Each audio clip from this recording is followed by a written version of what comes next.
ओम शांति।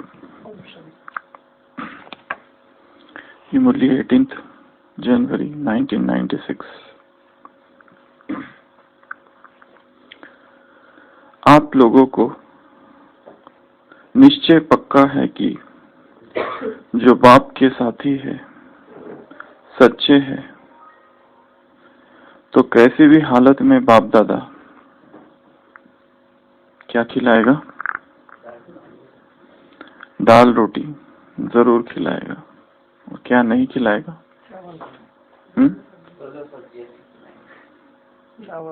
चावल,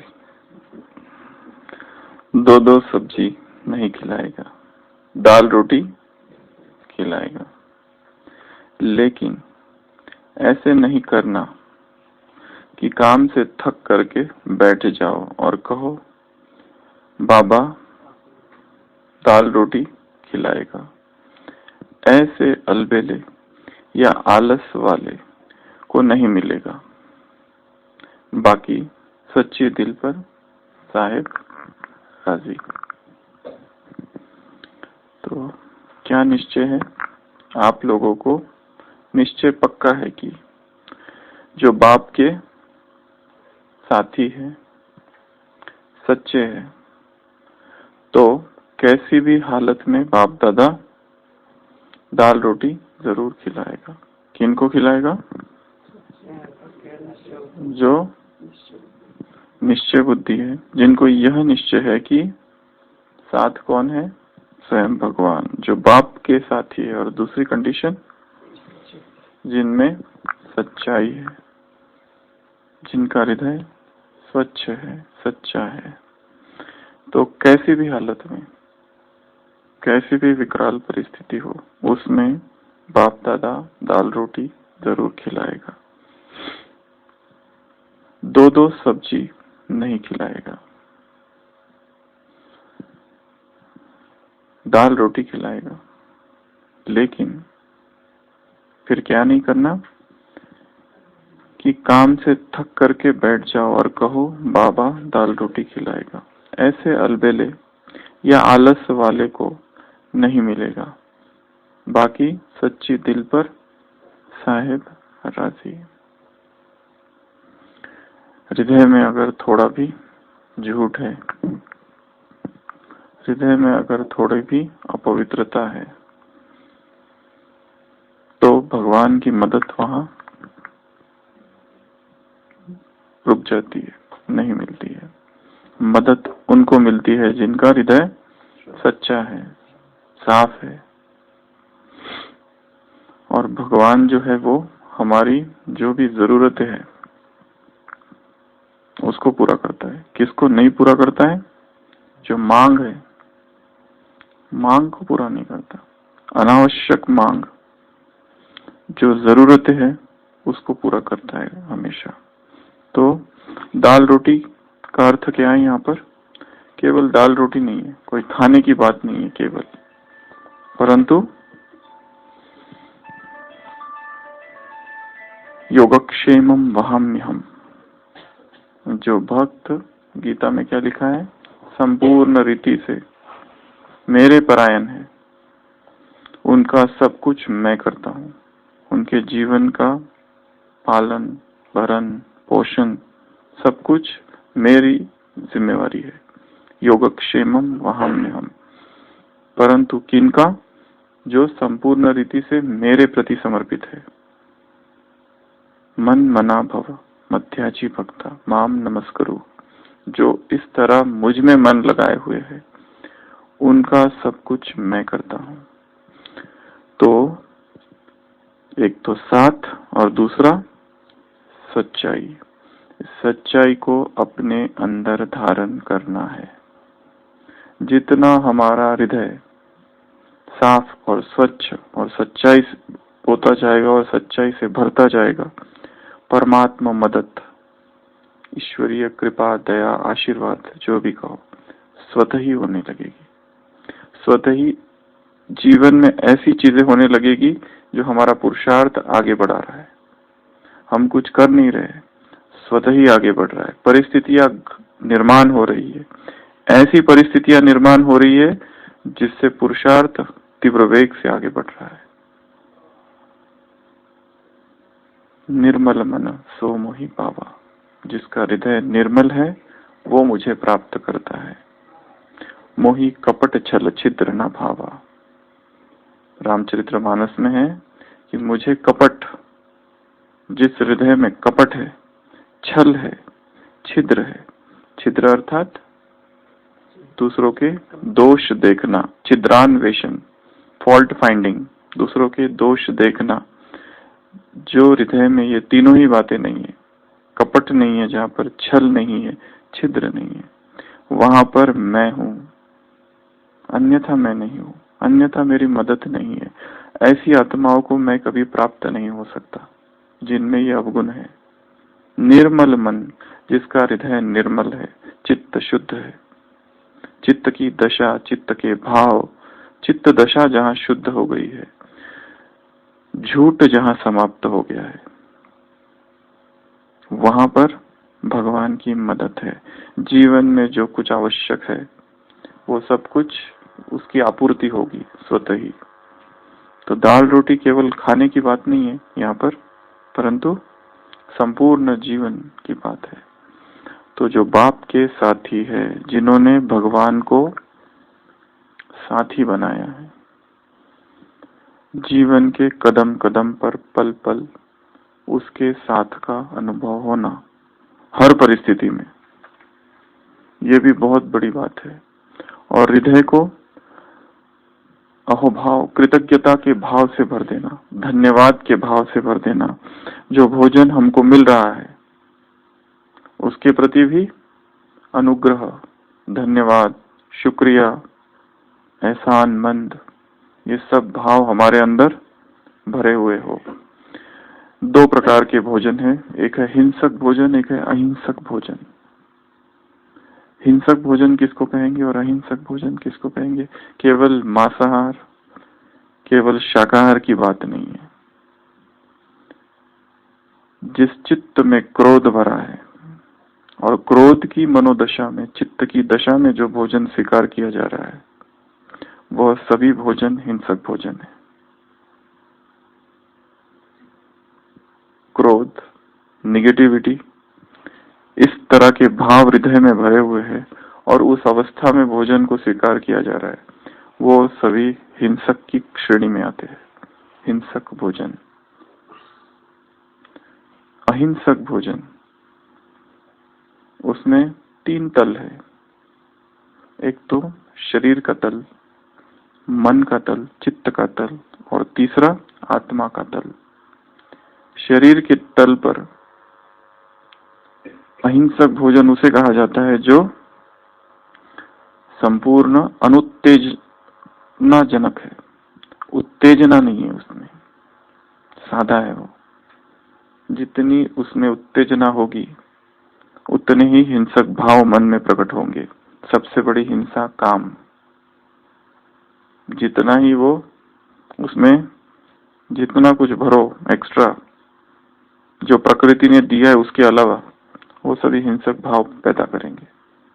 तो शरीर के तल पर भोजन वह जो कि स्वास्थ्यपूर्ण हो, जो कि अनुत्तेजनाजनक हो, ये शरीर के तल पर ऐसा जो भोजन है वो अहिंसक भोजन है। चित्त के तल पर वह भोजन जो प्रसन्न मन से स्वीकार किया जाता है, वह भोजन जो प्रसाद पूर्ण भाव से स्वीकार किया जाता है, वह भोजन जो कि ऐसा लगे कि ये जैसे भोग है, उस श्रेष्ठतम भाव से जो भोजन स्वीकार किया जाता है, जो सम्यक भोजन जिसको कहते हैं, जिस भोजन में हड़बड़ी नहीं है, फटाफट खा लिया और पूरा कर दिया, ऐसा नहीं है।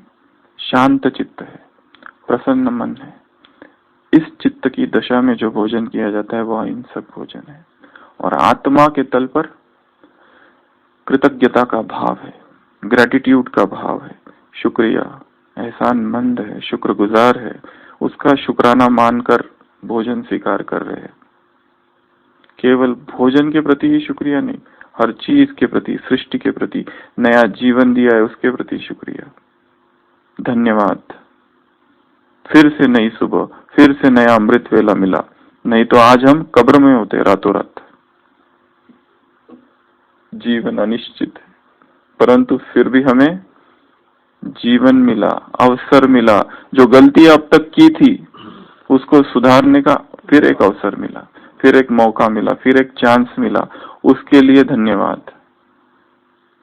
नई सुबह मिली, नया अमृत वेला मिला, श्रेष्ठ पुरुषार्थियों का संग मिला। मधुबन की इस पावन भूमि पर आज इस सुबह हम यहाँ बैठे हैं। कितना बड़ा भाग्य है ये। ऐसी सभा श्रेष्ठतम सभा है संसार की, महानतम आत्माओं की। तो श्रेष्ठ पुरुषार्थियों का संग मिल जाना, महान आत्माओं का संग मिल जाना, मधुबन की यह पावन भूमि मिल जाना, परमात्मा अवतरण भूमि में इस समय, इस सुबह, फिर से सूरज, फिर से वही चांद।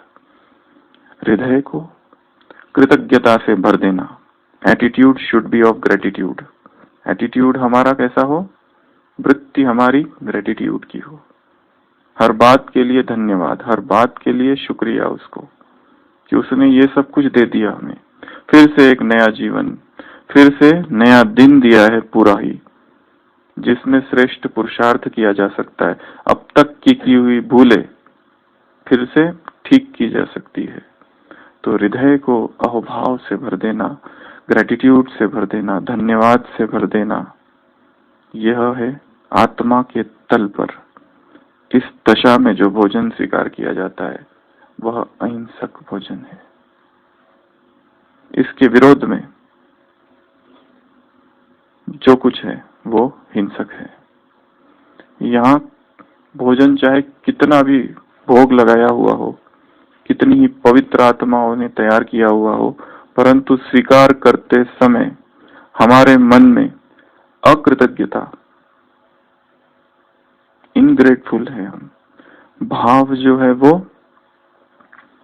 क्रोध का है, दोषपूर्ण वृत्ति है। ये क्यों है, वो क्यों है, इसमें ये कम है, उसमें वो कम है, इसमें नमक कम है, ये टेस्टी नहीं है, इस प्रकार से भाव है।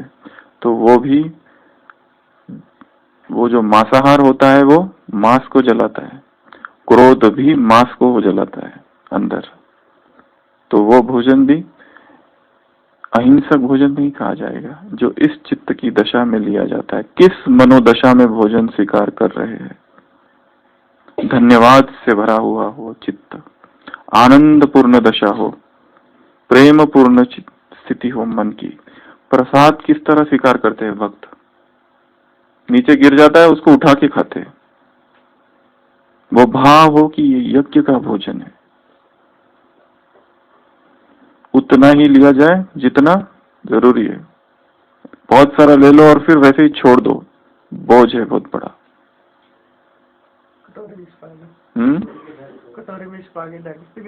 कटोरी में छुपा के एक दिन का भोजन की कॉस्ट निकालो कितनी होगी सुबह से लेकर रात तक। मधुबन में जो मिल रहा है केवल कॉस्ट, उसकी क्वालिटी तो छोड़ दो, मैं केवल कॉस्ट की बात कर रहा हूँ।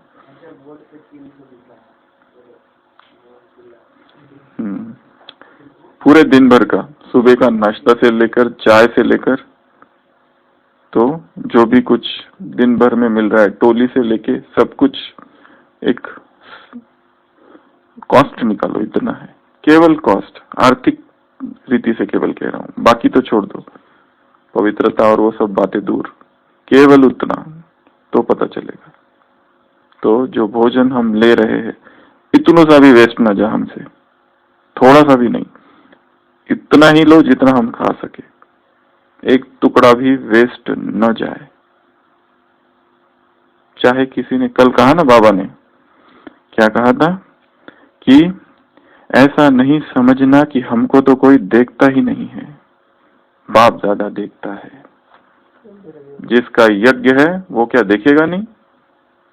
He that planted the ear shall he not hear? He that planted the eye shall he not see? Bible में लिखा है, अरे जिसने आंख दी है तुमको, क्या वही नहीं देखेगा? जिसने कान दिया है वही नहीं सुनेगा? वो सब कुछ सुनता है, द विस्परिंग्स ऑफ योर हार्ट, सब कुछ जो तुम्हारा हृदय गुनगुना रहा है, एक एक शब्द, एक एक भाव जो हृदय से प्रकट हो रहे हैं, उस तक पहुंच रहे हैं। चींटी के पैरों के घुंघरू की आवाज भी, पायलों की आवाज भी उस तक पहुंचती है। तो जो उसका यज्ञ है और उसके जो यज्ञ रक्षक है, जिसे उसने चुना है स्वयं, क्या उनके हृदय में जो भाव प्रकट हो रहे हैं, क्या वो नहीं जानेगा? सब कुछ जानेगा, सब कुछ देखेगा, कुछ भी करो उससे कुछ भी छिपा नहीं है। इसके लिए बाबा क्या कह रहे हैं यहाँ पर कि किस भाव से हम खा रहे हैं। जो मिल रहा है कृतज्ञता से भर दो उसको, हृदय को। उपकार क्या क्या उसने किए है वो सब चीजें याद करो। सम्मान की स्थिति हो, प्रेम पूर्ण चित्त हो, प्रसाद पूर्ण भाव हो। जैसे कोई प्रार्थना करता है तो कितनी शुद्धि होती है, कितना निस्तब्धता और निशब्दता होती है, और कोई आवाज नहीं होता है, केवल प्रार्थना हो रही है, हृदय के भाव प्रकट हो रहे हैं और सीधा मन के रथ पर बैठकर परमात्मा के देश चल रहे हैं वो शब्द। ऐसी हमारी चित्त की दशा हो, ऐसी हमारी मन की दशा हो, शांत चित्त हो, प्रेम पूर्ण भाव हो। उस भाव में भोजन को स्वीकार करो। तो जो बाप के साथी है, जो सच्चे है, तो ऐसे को किसी भी हालत में बाप दादा दाल रोटी जरूर खिलाएगा। दाल रोटी, पर ब्राह्मण केवल दाल रोटी से संतुष्ट नहीं होते, क्या चाहिए उनको? बहुत कुछ चाहिए। बाबा इतना तो जरूर देगा, तो उतनी खाने की भी आदत चाहिए। फिर जो मिल जाए उसमें संतुष्ट, नहीं मिले तो भी संतुष्ट। मिल रहा है वही बड़ी बात है। संसार में जाके देखो, संसार के लोगों को क्या खा रहे, क्या मिल रहा है? कुछ भी नहीं मिल रहा है, भूखे मर रहे। पॉवर्टी का स्टैटिस्टिक्स निकालो पूरा, गरीबी का। देशों में जाओ, अफ्रीका के देशों में जाओ और कई सारे ऐसे गरीब देश है, वहां जाओ तो पता चलेगा। और यहाँ क्या क्या मिल रहा है, परंतु मिल रहा है इसके लिए उसकी कदर थोड़ी कम हो रही है, भूल रहा है। खाते समय भी श्रेष्ठ स्थिति हो मन की, कल्प वृक्ष के नीचे बैठकर खाना, ये एक योग का प्रयोग है। जो जो हम खा रहे, एक एक निवाला, एक एक कौर विश्व की सब आत्माओं तक पहुंच रही है। इधर खाया, कल्प वृक्ष के नीचे मैं आत्मा बैठी हूँ, और ये जो भोजन स्वीकार कर रहा हूँ कहाँ जा रहा है? एक एक संसार की सभी आत्माओं तक जा रहा है। ये ब्रह्मा भोजन सबको प्राप्त हो रहा है। जो भूखे हैं, जो प्यासे हैं, उनकी भूख, उनकी श्रद्धा, जो ऐसे श्रद्धातुर है, उनकी श्रद्धा प्यास शांत हो रही है। तो इस भाव में इस भोजन को स्वीकार करना। दूसरी मुरली है 3 अप्रैल 1996। डायमंड जुबली मना रहे हैं। डायमंड जुबली का अर्थ है डायमंड बनना, अर्थात बेहद के वैरागी बनना। जितना सेवा का उमंग है उतना वैराग वृत्ति का टेंशन नहीं है। इसमें अलबेलापन है, चलता है, होता है, हो जाएगा, समय आएगा तो ठीक हो जाएगा। तो समय आपका शिक्षक है या बाबा आपका शिक्षक है? कौन है? अगर समय पर परिवर्तन करेंगे तो आपका शिक्षक तो समय हो गया, आपकी रचना आपका शिक्षक हो। ये ठीक है? तो जब ऐसी परिस्थिति आती है तो क्या कहते हो? समय पर ठीक कर लूंगा, हो जाएगा। बाप को भी दिलासा देते हैं। क्या दिलासा देते हैं? चिंता मत करो, फिक्र नहीं करो, हो जाएगा। समय पर बिल्कुल आगे बढ़ जाएंगे। तो समय को शिक्षक बनाना, यह आप मास्टर रचयिता के लिए शोभता है, अच्छा लगता है? नहीं, समय रचना है, आप मास्टर रचयिता हो। हमारा शिक्षक समय न बने। जो शिक्षाएं बाबा ने दी है वो तुरंत धारण करनी है। जिस दिन शिक्षा मिली, जिस दिन बुद्धि में प्रकाश आ गया, जिस दिन समझ में आ गई बात, उस दिन तुरंत उसको धारण कर लेना। चाहे सुन रहे कई समय से, परंतु जरूरी नहीं है कि वो समझ गई। जिस दिन समझ आ जाएगी, अचानक कुछ और ही घटित होगा हृदय में। Enlightenment is a different state, knowledge is a different state. Enlightenment हो जाना अचानक से वो होती है एक दशा कि एक दिन कितने समय से एक ही पॉइंट सुन रहे, पर एक दिन अचानक वो समझ में आ जाती है, ऐसी है। तो समय का इंतजार नहीं करना है। जो कुछ कहा हुआ है अब तक तुरंत धारण करना है उसको। तो शिक्षक कौन है, बाप या समय? अगर समय आएगा और तब करेंगे, तब वैराग्य वृत्ति धारण करेंगे, तब पुरुषार्थ को तीव्र करने का प्रयत्न करेंगे, तो वो समय की बलिहारी होगी, हमारी नहीं। तो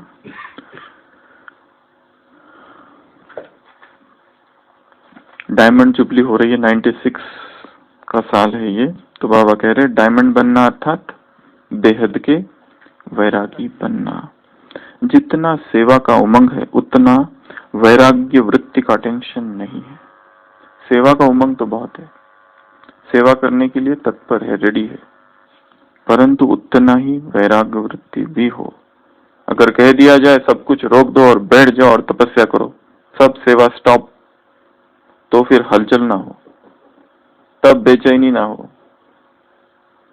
उसका भी प्रयास कि निरंतर वैराग्य वृत्ति हमारे हृदय में हो। समय पर होगा वो समय की बलिहारी है, हमारी बलिहारी नहीं। वो समय की विजय होगी, हमारी विजय नहीं। और तब हम जो करेंगे वो दिल से नहीं करेंगे, वो जबरदस्ती होगा, मजबूरी से होगा। तब जो वैराग्य दिलाएगा शायद हृदय में बहुत पीड़ा होगी उस समय। जिस चीज को हमने पकड़ रखा है, जिस व्यक्ति को अपना मान लिया है, जिस देह को समझा ये मेरी है, चाहे अपनी या किसी और की, जो सोच रखा है कि ये देह मेरी है, जो सोच रखा है ये व्यक्ति मेरा है, जो सोच रखा है वैभव वस्तु, जो भी संसार की जो भी चीज है, समय जब हमसे वो छुड़ाएगा तब पीड़ा होगी, हृदय विदीर्ण होगा। इसके लिए उसके पहले ही उसका परित्याग कर दो मन से। मेंटल डिटैचमेंट, इमोशनल डिटैचमेंट, जिनमें बहुत ज्यादा इमोशनल अटैचमेंट है, वहां इमोशनल डिटैचमेंट उत्पन्न करनी है। ऊपर से कुछ करने की आवश्यकता नहीं, सब खेल अंदर का है, अदृश्य का खेल है, दिख कुछ नहीं रहा है, invisible, it is a play of invisible. तो समय, एक साधु था, वो एक नदी बहती थी, रोज उस नदी के पास आकर प्रतीक्षा करता था। उसे नदी के उस पार जाना था, पर सोचता था,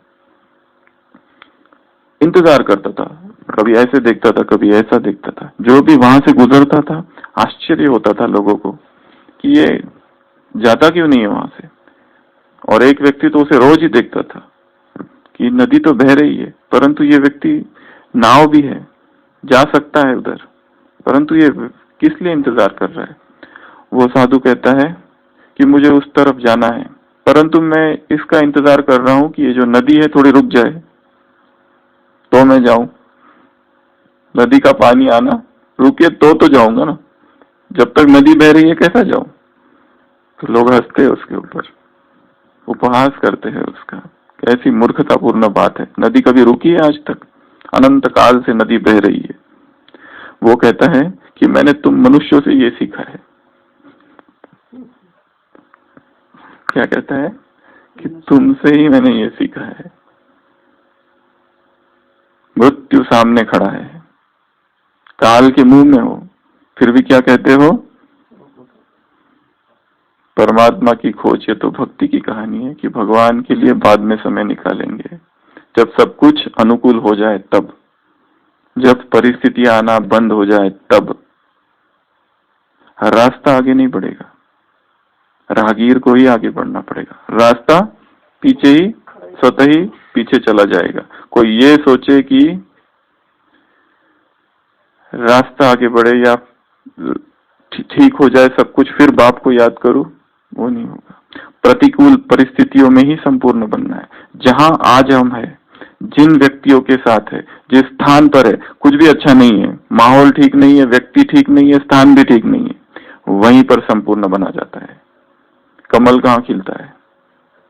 स्वच्छ जल में नहीं खिलता है। जहां गंदगी है वहीं से संपूर्ण बनते हैं। तो अनुकूल अनुकूल परिस्थितियां हो जाए इसका इंतजार नहीं करना है, वो समय की बलिहारी होगी। फिर जो परिस्थिति में हम हैं, जिन लोगों के बीच हम हैं, जिस स्थान पर हम हैं, वहीं रहकर, उन्हीं के बीच रहकर स्वयं को श्रेष्ठतम स्थिति पर स्थित कराना है। तो ये होगी हमारी बलिहारी। समय के लिए इंतजार नहीं करना है, समय की वेट नहीं करना है कि बीमारी ठीक हो जाए तो पुरुषार्थ करूं, थोड़ा बुखार तो कम हो जाए, कब से चल रहा है, थोड़ी खांसी ठीक हो जाए, थोड़ा पेट का दर्द, पेट का दर्द, कमर दर्द ठीक हो जाए, थोड़ा सिर का दर्द कम हो जाए, तब करूंगा। थोड़ा स्वास्थ्य ठीक हो जाए, जहां है जैसे शारीरिक हालत में है उसी में पुरुषार्थ करना है। यहाँ के थोड़े लोग बदली हो जाए, थोड़ा ही समय बाकी है, इसकी वैसे भी ट्रांसफर तो होने ही वाली है, उसकी ट्रांसफर होगी और दूसरा आएगा। ये ठीक नहीं है सेंटर, चलो दूसरे जगह चलते हैं। यहाँ एक रावण है, वहां 10 रावण बैठे हैं। न स्थान बदलेगा, न व्यक्ति बदलेंगे, न परिस्थिति बदलेगी, तुमको ही बदलना है। अव्यक्त महावाक्य है। ओम शांति। कल की मुरली कौन करेगा? कल की मुरली पर कमेंट्री जिसने अब तक नहीं किया है वो हाथ उठाएंगे। जिन्होंने अब तक नहीं किया है, कोई कराएगा कल की मुरली पर कमेंट्री? हाँ, निखिलेश भाई 31 दिसंबर न्यू ईयर की मुरली है, 96 की। बहुत आराम किया है। नया साल, नई बातें। तो कल की मुरली पर कमेंट्री के शब्द मुरली के ही होने चाहिए, जितना हो सके उतना। ठीक है। ओम शांति। अरे नहीं,